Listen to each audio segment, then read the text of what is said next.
Digital એરેસ્ટના કિસ્સાઓ દિવસે દિવસે વધી રહ્યા છે. અનેક લોકો ડિજિટલ એરેસ્ટનો ભોગ બન્યા છે. ત્યારે ડિજિટલ એરેસ્ટ લઈને શું કહી રહ્યા છે પોલીસ અધિકારી, ચાલો જાણીએ. નમસ્કાર, આપની સાથે હું પાર્થ વેલાણી.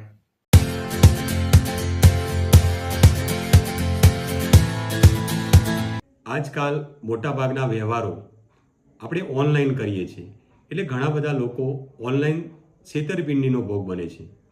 એમાં ખાસ કરીને એક નવા પ્રકારની એમો સામે આવી છે, ડિજિટલ એરેસ્ટ.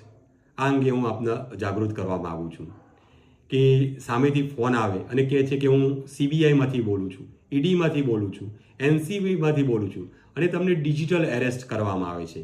હું CBI અધિકારી બોલું છું અને તમે ગેરકાયદેસર સંપત્તિ એકઠી કરી છે, એટલે તમને ડિજિટલ એરેસ્ટ કરવામાં આવે છે. એ જ રીતે EDમાંથી બોલું છું અને તમારી સામે મની લોન્ડરિંગનો કેસ કરવામાં આવે છે, તમને ડિજિટલી એરેસ્ટ કરવામાં આવે છે. એ જ રીતે નાર્કોટિક કંટ્રોલ બ્યુરોમાંથી બોલું છું અને તમે જે પાર્સલ મોકલ્યું હતું એમાંથી ડ્રગ્સ નીકળ્યું છે, એટલે તમને ડિજિટલી એરેસ્ટ કરવામાં આવે છે. મિત્રો, યાદ રાખો કે ડિજિટલ એરેસ્ટ જેવું કંઈ હોતું જ નથી. આ તમારી પર જે પણ કોલ આવે છે એ કોઈ CBI EDનો અધિકારી હોતો નથી. એ બિલકુલ ફ્રોડ વ્યક્તિ હોય છે.